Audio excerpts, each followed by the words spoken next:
So let's talk about the structure and the function of the cell membrane.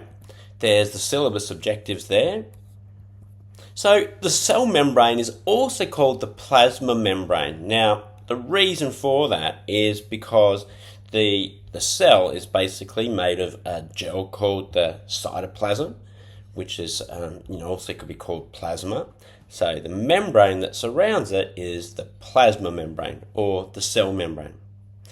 Before we start talking about the structure of the plasma membrane or the cell membrane, I want you to understand that it's not just around the cell, it's also what makes up the membranes of membrane-bound organelles.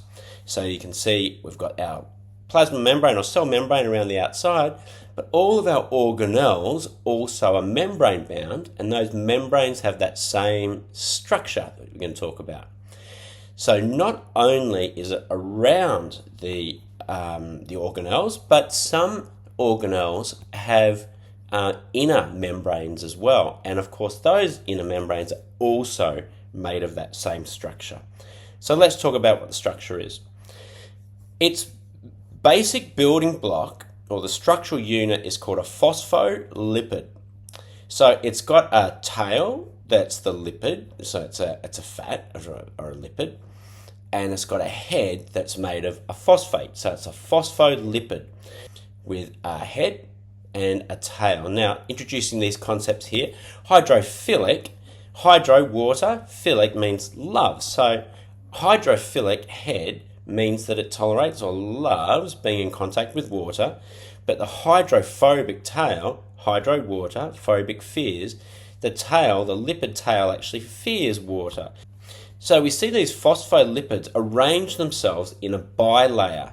The heads are sticking out and you see the tails are facing each other. So those hydrophobic tails are kind of hiding away from the water. We have liquid or water on either side of the membrane, and on the inside here we've got the tails facing each other. The model we use to describe the plasma membrane is the fluid mosaic model. Fluid because it's dynamic and it moves. Mosaic after that type of art where they make scenes and images out of small little pieces of different colors.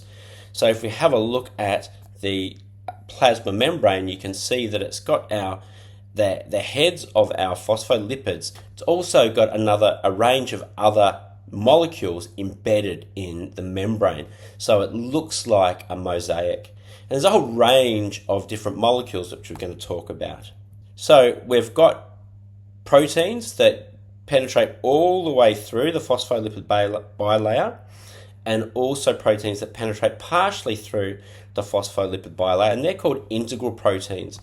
And they do a range of different things. Some of them are structural, giving structural support to the membrane.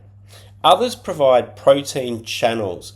So we've got a protein here that has an open lumen in the middle that allows the transport or the movement of items in and out of the cell or the organelle.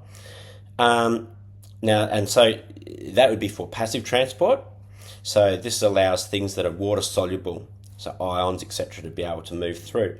But we also have carrier proteins that use energy for active transport to pump items against the concentration gradient. But then also we have receptors, so items on the surface that detect signals, so for involved in cell signaling, that trigger different responses in the cell. So the protein channels all the way through the integral proteins, and they have a lumen that allows water-soluble molecules to cross the membrane. Another thing that we have in the membrane is called cholesterol. And cholesterol, around about 40% of the phospholipid bilayer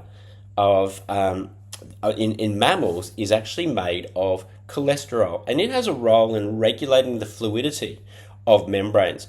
So without cholesterol, in cold conditions, it makes the phospholipid bilayer very, very rigid, so it wouldn't be able to allow things to pass through it, and it would be very inflexible and not fluid, and it would break easily. But if it was too hot, without cholesterol, it would be too fluid and it won't keep its shape. It won't hold anything together. So cholesterol regulates the fluidity of the membrane. It's super important. And we also have glycoproteins and glycolipids. So glyco means sugar or carbohydrate. So we've got these short chains of sugars that attach to lipids and proteins in the membrane. So they act as markers so that the immune system is able to identify the cell as being a body cell and not a foreigner. Also, they're receptors that are able to receive signals from hormones and other cell signaling mechanisms. So that's the structure of the plasma membrane. And so the function of it is that it basically holds the cell together, providing that mechanical support. But most importantly, it controls what enters and exits the cell or the organelle. It's selectively permeable. It allows some things to go through, but not everything. So membranes are able to control the concentration of ions on either side of the membrane. They're able to isolate reactions from one side of the membrane to the other, and in that way it controls biochemical processes. And we're going to look at this when we're talking about cellular respiration soon. And also the plasma membrane is involved in communication.